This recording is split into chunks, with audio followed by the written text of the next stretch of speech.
Retour sur le plateau de Direct Gestion spécial FinTech ce matin. On parle évidemment des nouvelles idées de business, comment le monde financier bancaire est digitalisé. Deux invités, deux patrons de start-up ce matin. David Guyot, le cofondateur de Panda. Bonjour David. Bonjour.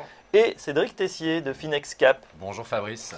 Alors on a parlé évidemment avec David un petit peu de sa société Panda, on va en redire un mot. Je vous fais réagir à l'édito, c'est vrai que ce monde des FinTech est en train de bouillonner. Avant-hier, Truffle Capital, qui gère beaucoup de FCPI, grand succès, grand acteur, a inauguré son premier incubateur 100% FinTech.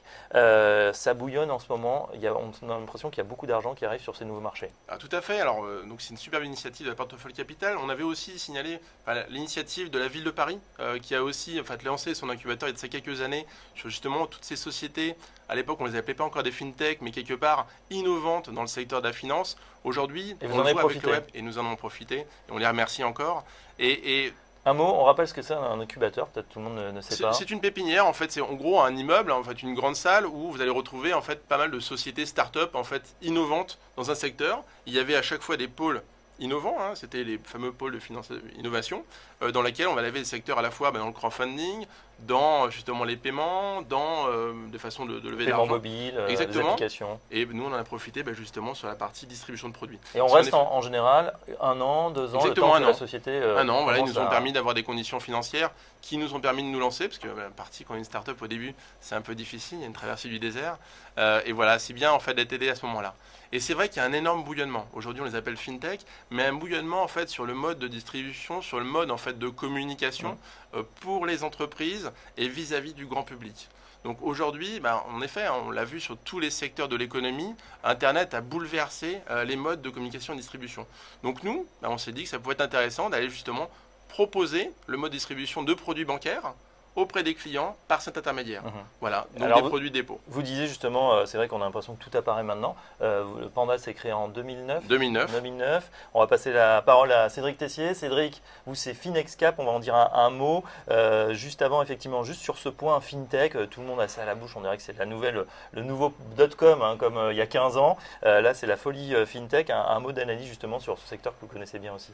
C'est clair, je rejoins complètement l'analyse qui a été faite par David. La FinTech aujourd'hui, il faut s'imaginer, c'est 14 milliards de dollars de financement en 2014. C'est 3 fois plus qu'en 2013. Certains parlent de bulle. Je pense surtout que c'est une révolution en cours. C'est une lame de fond qui est en train en fait d'attaquer les services financiers. Et souvent, je dis que cette lame de fond, elle a vraiment pour but de redonner un service client de qualité aux utilisateurs des services financiers. C'est, je pense, ce qui nous anime tous à la base, c'est qu'on a été déçus, qu'on a été certaines fois trompés et je pense souvent maltraités par les acteurs qu'on appelle donc en anglais les incumbents, c'est les acteurs traditionnels du secteur. Et ce qui nous anime, c'est redonner un meilleur pouvoir, c'est redonner une meilleure gestion et c'est améliorer l'expérience de l'utilisateur des services financiers. Donc parler de bulle, c'est une chose, je pense, qui peut se discuter. En tout cas, la révolution est en marche. Ouais. Sur les services, c'est intéressant parce qu'il y a une population, les taxis, qui sont farouchement hostiles à ce qui se passe, la digitalisation du monde des taxis, un monde physique, avec Uber, on entend parler. Là aussi, révolution dans le monde des services. Est-ce qu'il y a la même révolution dans le monde des FinTech au niveau du service, c'est-à-dire peut-être on n'est pas content de son banquier aujourd'hui, il y a un meilleur service à moindre coût. C'est, je pense, ce qui définit pour moi la FinTech. De la même manière qu'effectivement on parle aujourd'hui d'ubérisation de toute l'économie, c'est-à-dire ces nouveaux acteurs qui avec des modèles complètement disruptifs sont capables de casser soit des monopoles, soit des situations oligopolistiques, ce qui est notre cas souvent dans la FinTech. Je pense que c'est une réalité. C'est vraiment à nouveau, quand on prend un Uber aujourd'hui, on a un service qui correspond à celui qu'on aimerait avoir. C'est-à-dire qu'on est bien traité, on est bien accueilli. C'est la même chose, on peut payer par carte, on n'a même pas l'expérience de paiement. Ce qui est quand même assez démentiel, c'est le fait de ne pas avoir l'expérience de paiement dans un Uber change complètement notre approche du transport. Oui, on a même comme un chauffeur privé qui va arriver. Exactement, exactement. Et c'est la même chose aujourd'hui quand on peut se financer en quelques clics, quand on peut payer avec une application smartphone comme Lydia, quand on peut regarder son compte bancaire avec Bankin ou Linkso. On a complètement révolutionné la manière dont on approchait les services financiers. Alors à nouveau, pour moi, c'est que le début. C'est-à-dire que je pense que les acteurs existants sont hélas, j'en fais partie, les Netscape de ce que sera Google demain. C'est-à-dire que voilà, demain, il va certainement y avoir un acteur qui va encore perfectionner les modèles qui existent, parce qu'ils sont quand même assez naissants. La fintech, c'est un mot qui n'existait pas il y a 5 ans, faut s'imaginer ça. Moi, j'ai commencé ma première entreprise fintech, c'était en 2010. Même pas, je la mentionnais comme étant fintech. Pour moi, j'étais dans les services financiers. Et depuis 2 ans, on en parle tout le temps. Ce qui est intéressant, c'est que là, justement, on voit ce bouillonnement autour, surtout des applications pour les particuliers. Donc, justement, pour gérer son argent, pour placer son argent avec des énormes succès outre-Atlantique, des Wealthfront, des Betterment, etc. Là, avec vos 2 modèles, et on va en dire un mot, on s'attaque au segment des entreprises, puisque là aussi, solution donc de scan de l'ensemble des taux, des meilleurs taux qu'on peut avoir pour ces liquidités, et solution d'affacturage pour vous, Cédric, avec FinexCap. On revient sur un instant donc sur Pandat. Vous mettez en avant, il y a de la technologie au départ, ou c'est vraiment plus une plateforme. Qui c'est que vous allez gêner en fait dans votre modèle? C'est les banques du coup qui, comme les taxis, vont peut-être vous dire mais attendez, parce que vous travaillez avec les banques finalement. Exactement, en fait, nos concurrents sont nos partenaires. En fait, nous travaillons en partenariat avec les banques pour leur apporter en fait aussi de nouveaux clients. Donc nous, on essaye de pas gêner, on essaye en fait d'améliorer en fait le service, d'être complémentaire en fait à leur offre. Aujourd'hui, le monde bancaire en fait avec les nouvelles réglementations est en train de repenser son business model. On l'a vu encore une fois aux États-Unis où General Electric a souhaité en fait couper tout le pan financier de son activité. Donc plus de 300 milliards d'euros d'actifs qu'ils ont vendus. Le monde bancaire aujourd'hui est en pleine transformation. Donc nous souhaitons leur apporter par un système justement web et techno-tech, cette partie-là, leur apporter de nouveaux clients, leur apporter un service complémentaire au leur. Oui. Et on va regarder, alors donc on rappelle, Panda c'est finalement le meilleur taux.com, mais pour tout ce qui est dépôt à terme et compte à terme, ça s'adresse aux particuliers, mais surtout aux entreprises de toute taille d'ailleurs. Tout ça à commence fait, à partir de quelques dizaines de milliers de trésoreries. Ouais. Ces entreprises, quand on a de la trésorerie, donc c'est Pandat, et c'est très complémentaire quand on n'arrive pas à se faire payer, qui est quand même un vrai problème en France. Je crois que d'ailleurs l'État est très mauvais payeur. Bon, c'est moins pire qu'en Grèce, mais on attend en général 45, 50, 60 jours des fois de délai. Votre promesse chez FinexCap, c'est n'attendez plus 45 jours pour être payé. Là, vous recevez vos paiements sous 48 heures. Comment ça se passe chez FinexCap, Cédric Tessier? Exactement. Alors, je ne vais pas revenir sur le problème des délais de paiement que je pense que tout le monde connaît. Aujourd'hui, il faut savoir que 25% des défaillances d'entreprises sont dues à des problèmes de délai de paiement. Donc, c'est des entreprises qui ont souvent un business model qui est sain. Et pourtant, les clients ne les payent pas à temps. Donc, on met la clé sur la porte parce qu'on n'arrive pas à honorer soi-même ses dettes, à payer ses... Exactement. Il faut s'imaginer, pendant qu'on attend le paiement de nos clients, on continue à payer nos salaires, on continue à payer l'URSSAF, on continue à payer notre loyer. Donc, c'est ce qu'on appelle le BFR, donc le besoin en fonds de roulement et le cycle d'exploitation. Et beaucoup d'entreprises n'ont pas la solidité financière suffisante pour assumer ces charges-là. Et donc, ce qui nous a animés chez FinexCap, c'est d'apporter une solution à nouveau simple, rapide et non bancaire, parce que nous ne sommes pas une banque, à ce problème-là. Donc on permet aux entreprises, en quelques clics, par l'intermédiaire de la technologie, c'est une solution qui est extrêmement technologique, aussi bien dans son produit que dans son analyse de risque. C'est pas aussi compliqué que ce qu'on voit à l'écran actuellement avec le faut s'imaginer, cœur de réacteur. Il y a beaucoup de techno, mais on ne la voit pas en fait. Je pense que c'est la même chose pour beaucoup de fintech.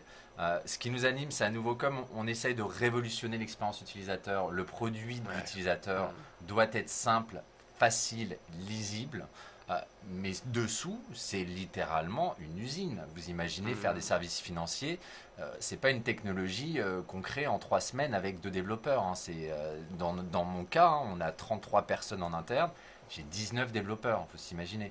Des personnes qui bossent sur la technologie elle-même, le produit, et notamment ce que vous ne voyez pas, et ce qui me permet de gérer la société, et puis sur la donnée. Parce qu'en fait, ce que moi j'utilise, c'est la donnée financière, avec donc des systèmes d'algorithmes et de ce qu'on appelle de machine learning, c'est-à-dire les algorithmes qui apprennent eux-mêmes à se corriger, pour prédire à la fois la solvabilité des entreprises, donc l'entreprise qui cède une facture et son client, et bien évidemment le taux de défaut des factures, parce qu'une facture c'est très qualitatif.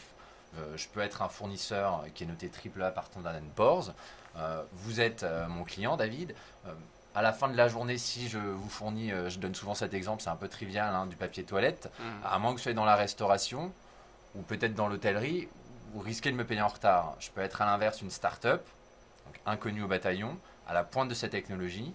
Je suis un fournisseur stratégique, vous allez me payer à l'heure. Ouais. Donc ça, c'est très qualitatif et moi, j'utilise beaucoup de données à la fois financières et donc pour le coup qualitatives et comportementales pour prédire ça. Donc concrètement, les entreprises vont dire voilà, j'ai un stock de factures à payer. Elles vous les envoient, vous les analysez, et vous allez vous mettre en face, vous allez leur proposer un système d'affacturage, c'est le facturage 2.0 finalement. Vous allez dire celle-là, on peut l'honorer, on peut effectivement vous avancer la trésorerie parce qu'on est sûr à 98-99% que ça va être payé. C'est exactement ça, Fabrice. Ce qui se passe, c'est que l'entreprise déjà met son numéro sirène ou son nom sur mon site internet. En moins d'une seconde, je vais lui dire oui, tu as accès au service ou non, tu n'as pas accès au service. Donc déjà, il faut s'imaginer, la première promesse chez FinexCap, c'est donner une réponse. Ce que vous avez rarement avec votre banque. Quand vous voulez avoir un contrat d'affacturage, vous partez certainement pour 4 à 6 semaines de mise en place. Là, c'est instantané. Moins d'une seconde, je vous dis, vous pouvez y accéder. Donc c'est déjà la première promesse. Et ce premier filtre, on ne va pas rentrer évidemment dans le cœur de l'ordinateur, mais le premier filtre, c'est quoi? C'est une taille d'entreprise? C'est un secteur?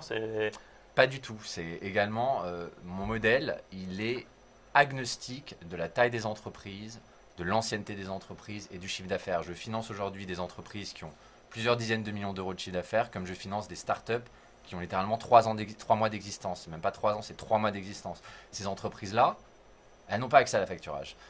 Ce qui compte pour moi à la fin de la journée, c'est à nouveau leurs clients, parce que mon modèle de risque, il est focalisé sur leurs clients. Donc si vous travaillez avec des clients qui correspondent à mes critères de sélection, c'est très bien, bien évidemment.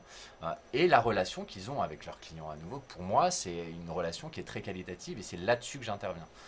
Et donc, c'est un système qui est sans engagement. Vous avez la possibilité de céder une facture comme de me céder votre chiffre d'affaires. Il n'y a pas de garantie personnelle, ce que vous avez à l'inverse chez tous les facteurs. Vous êtes en tant que dirigeant caution personnelle, donc vous mettez en jeu votre patrimoine. C'est heureusement intégralement dématérialisé. Je pense que ça fait partie de la règle des fintech. Et puis avec un prix à nouveau qui est transparent. Voilà, et si l'accord est fait, à ce moment-là, vous recevez le financement, donc extrêmement rapidement. Écoutez, aujourd'hui, on a des retours qualitatifs, ce que moi je trouve absolument jouissif. Certains de nos clients nous envoient un email en nous disant oh, c'est génial, je vous ai envoyé ma facture lundi après-midi, mardi après-midi, j'avais mon argent. Voilà. Donc vous imaginez, en 24 heures, il a fallu moins d'une minute pour cette personne pour mettre la facture sur le site. Elle avait déjà créé son compte, moins d'une minute, le lendemain, elle a son argent. Quelle est la taille, en fait, le volume que vous avez peut-être déjà financé Alors, on est tout récent parce que nous, on a fait 2 ans et demi de R&D. Ça a été à nouveau très complexe à gérer d'un point de vue juridique, réglementaire, financier, parce que c'est vraiment un modèle qui est à nouveau qui n'est pas facile d'accès. Et d'ailleurs, c'est pour ça qu'il n'a pas aujourd'hui de concurrent. On a commencé les activités le 5 janvier 2015. On est aux alentours de 5 millions d'euros. Voilà. Mais c'est surtout aujourd'hui de financement. C'est surtout la croissance qui est intéressante, c'est-à-dire que j'ai commencé le premier mois avec 70 000 euros, comme toutes les entreprises qui se lancent, donc c'est plus difficile. Et puis voilà, on est déjà à 5 millions d'euros 5 mois plus tard.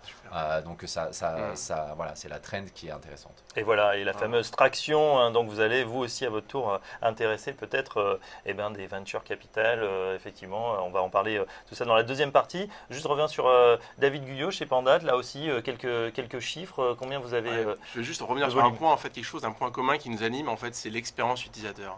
En fait, c'est quelque chose qui vient du e-commerce et qui est fondamental. Ils appellent les Américains le UX, cette partie-là. Et nous, on vient de la finance et c'est notre maître mot.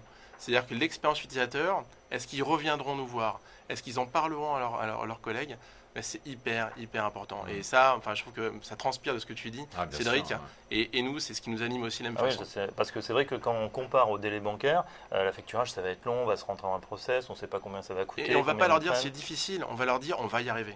On va vous trouver le bon produit, on va vous trouver la bonne banque, pour nous en tout cas.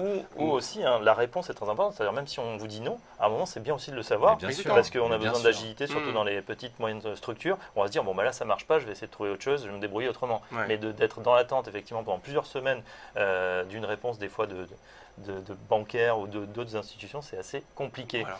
Juste en termes de chiffres, donc on est un tout petit peu plus ancien, donc c'est pour ça. Nous, on a traité un peu plus de 3 milliards d'euros en fait sur notre plateforme. C'est différent. Mais c'est un peu plus, voilà, puis on est un peu plus vieux sur cette partie-là.